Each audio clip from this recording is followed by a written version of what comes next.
Le troisième discours d'aujourd'hui, ça sera par Makaram Abdelghani Saheb, président du Jamaat Yvelines.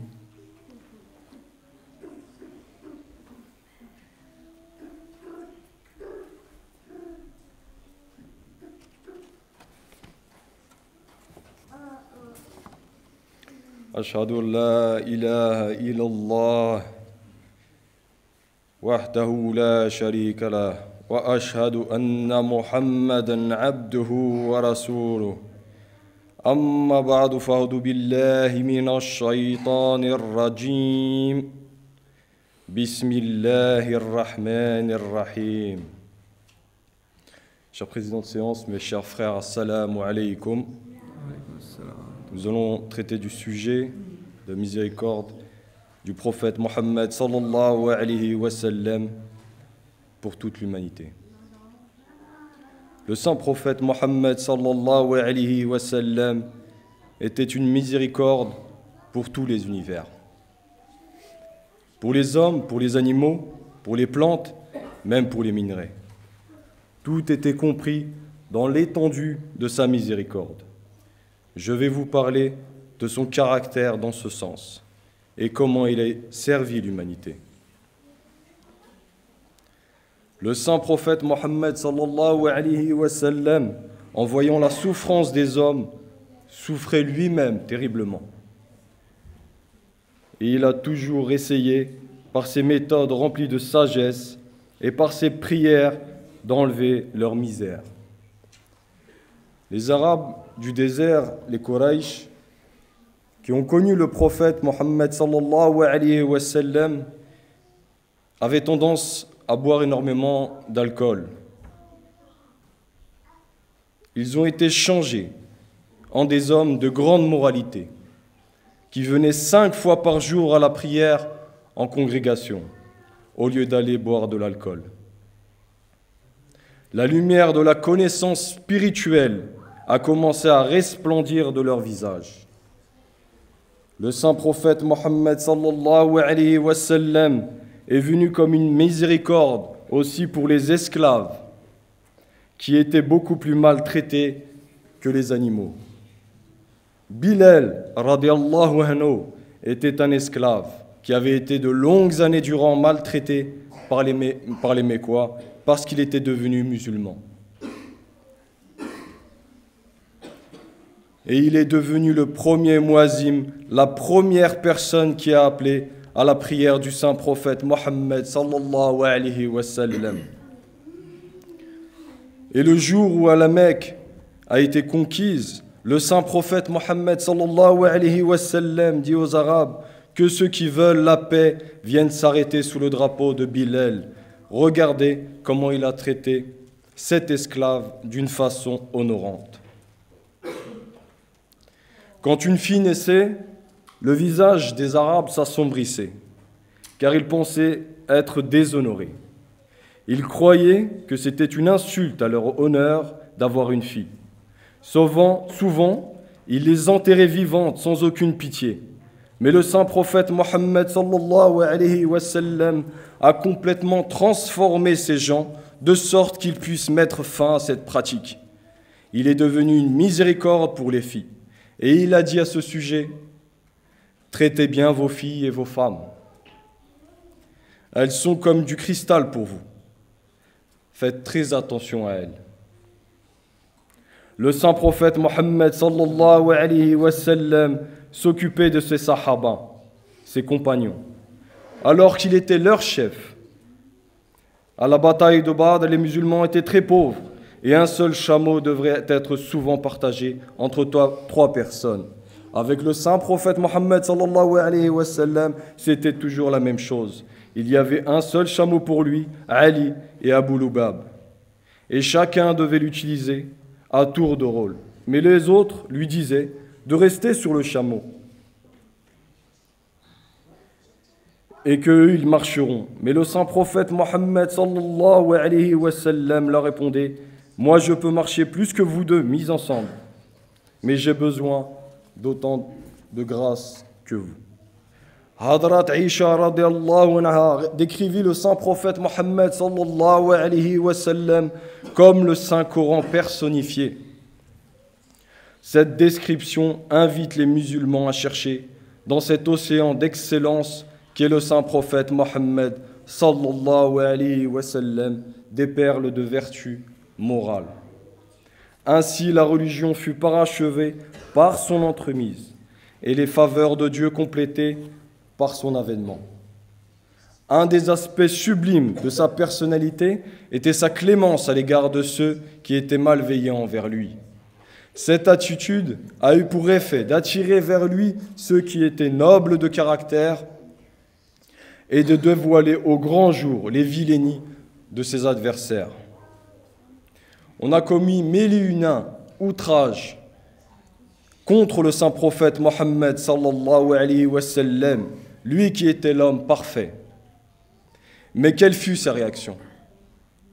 Il pria en faveur de ceux qui n'ont eu cesse de le faire souffrir. La clémence du saint prophète Mohammed sallallahu alayhi wa sallam est incomparable dans toute l'histoire de l'humanité. Il traita ses ennemis avec une grande magnanimité. Lorsque ces derniers se retrouvèrent entre ses mains après la victoire de l'islam.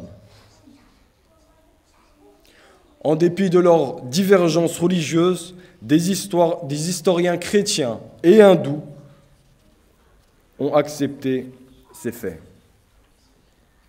On rapporte qu'un jour, 80 Quraysh lancèrent une attaque surprise contre le saint prophète Mohammed sallallahu alayhi wa sallam et ses compagnons à l'heure de la prière du matin. Les musulmans eurent le dessus sur leurs assaillants, mais le saint prophète Mohammed sallallahu alayhi wa sallam leur accorda son pardon et les libéra. Un jour, c'était une juive qui tenta de le tuer. Le saint prophète Mohammed sallallahu alayhi wa sallam interrogea la femme qui avoua son crime. Néanmoins, le saint prophète Mohammed sallallahu alayhi wa sallam lui pardonna son délit. Après la conquête de la Mecque, le saint prophète Mohammed sallallahu alayhi wa sallam fit venir Wahshi, l'assassin de Hamza, l'oncle du saint prophète Mohammed sallallahu alayhi wa sallam. Il lui demanda de lui présenter le récit de sa mort, ainsi que ce qui s'ensuivit. Il avait les larmes aux yeux, car son oncle l'avait soutenu à maintes reprises face à Abu Jahal, son pire adversaire. Le saint prophète Mohammed sallallahu alayhi wa sallam gracia le meurtrier de son oncle. Après la conquête de la Mecque, le saint prophète Mohammed sallallahu alayhi wa sallam offrit une amnistie générale à tous ses ennemis, à l'exception de quelques criminels de guerre. Ikrama bin Abu Jahl fut de cela. Mais sa femme, qui s'était convertie à l'islam, pria le saint prophète Mohammed sallallahu alayhi wa sallam de gracier son mari et de lui offrir sa protection, chose que le saint prophète Mohammed sallallahu alayhi wa sallam lui accorda. Il était d'une indulgence et d'une tolérance remarquable. Avant l'interdiction de la consommation d'alcool, un compagnon ivre proféra des propos outrageants à son égard, mais il ne lui dit rien et ne broncha même pas contre lui. Une fois, un juif vint le voir à Médine en attendant une conversation avec lui. Au cours de l'entretien, il s'adressa plusieurs fois à lui, « Ô Mohammed, ô Mohammed !» Ses compagnons s'irritaient du manque de courtoisie. L'un d'eux, ne pouvant plus se contenir, dit aux Juifs de ne pas s'adresser au saint prophète Mohammed sallallahu alayhi wa sallam en l'appelant par son nom. Le Juif dit qu'il l'appellerait par le nom que ses parents lui avaient donné. Le saint prophète Mohammed sallallahu alayhi wa sallam sourit et dit à ses compagnons, « Il a raison, j'ai été nommé Mohammed au moment de ma naissance. Il n'y a pas de raison de se mettre en colère parce qu'il m'appelle par ce nom. » Un jour, un juif vient se plaindre au prophète Mohammed sallallahu alayhi wa sallam. de ce que Abu Bakr radiallahu anhu avait blessé ses sentiments en disant que Dieu avait élevé Mohammed sallallahu alayhi wa sallam au-dessus de Moussa alayhi wa sallam. Le saint prophète Mohammed sallallahu alayhi wa sallam lui dit: tu n'aurais pas dû dire cela, car il faut respecter les sentiments d'autrui. Le saint prophète Mohammed sallallahu alayhi wa sallam avait l'habitude de prier pour ses propres enfants, ainsi que pour ceux des autres. Ô Allah, je les aime, toi aussi aime-les. Il ne punissait jamais les enfants et les corrigeait avec amour et prière. Maintes fois, il enjoignit le bon traitement des voisins. On raconte qu'il avait dit: je jure au nom d'Allah que celui-là ne croit pas. Je jure au nom d'Allah que celui-là ne croit pas. Je jure au nom d'Allah que celui-là ne croit pas. On lui demanda: qui ne croit pas, ô envoyé d'Allah? Il répondit: celui dont le voisin n'est pas à l'abri de ses méchancetés. Ibn Umar radiallahu anhu et Aisha radiallahu anha racontent que le saint prophète Mohammed sallallahu alayhi wa sallam a dit que l'ange Gabriel l'exhorta tellement sur les droits des voisins qu'il croyait qu'il allait leur donner une part de l'héritage. Le saint prophète Mohammed sallallahu alayhi wa sallam nous exhorta à la bonté envers les parents. Abu Huraira rapporte qu'un homme vint le voir et lui dit: ô saint prophète, qui mérite les meilleurs traitements de ma part? Il répondit: ta mère. L'homme demanda: et qui ensuite? Le saint prophète Mohammed sallallahu alayhi wa sallam lui répondit: ta mère. Il lui répondit une troisième fois encore une fois ta mère, et ensuite ton père.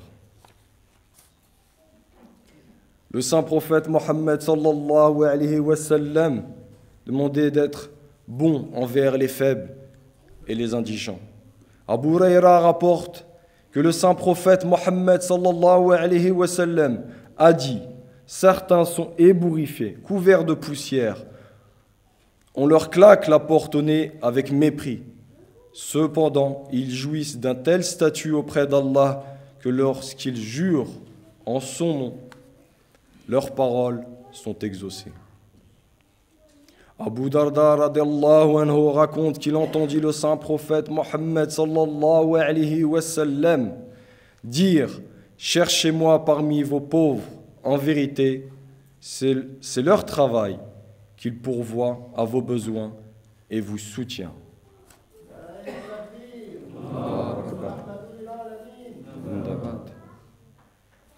Mes chers frères, nous avons vu tout le long de ces discours comment le saint prophète Mohammed sallallahu alayhi wa sallam se comportait envers les esclaves, envers les pauvres, envers les femmes, envers ses ennemis, envers ses sahaba.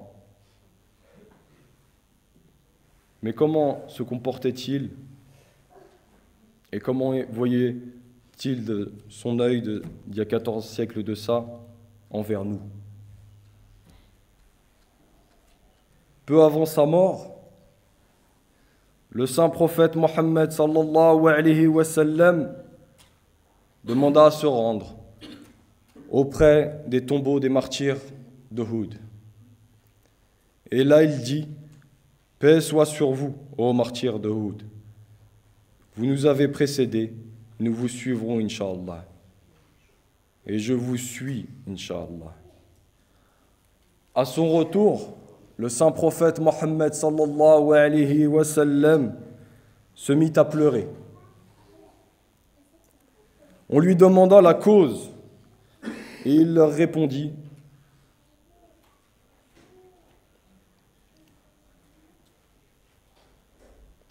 mes frères me manquent. Alors ils répliquèrent: mais ne sommes-nous pas tes frères? Le saint prophète Mohammed sallallahu alayhi wa sallam de répondre: vous êtes mes sahaba, mes compagnons, mes frères, sont ceux qui viendront après moi et qui croiront en moi sans même m'avoir rencontré. Nous sommes donc bel et bien les frères du saint prophète Mohammed sallallahu alayhi wa sallam. À nous de nous en rendre compte et d'agir afin de répondre à l'appel du saint prophète Mohammed sallallahu alayhi wa sallam. Nous comporter en tant que frères à l'égard de tous, sans exception. Pensons aux autres en tant que frères. Aimons-nous en tant que frères. Et la vie, notre vie, prendra un tout autre sens. Amin. Barakallahu fikum. Wassalatu wassalamu ala Rasulullah sallallahu alayhi wa sallam. Assalamu alaikum wa rahmatullah. Wa alaykum assalam.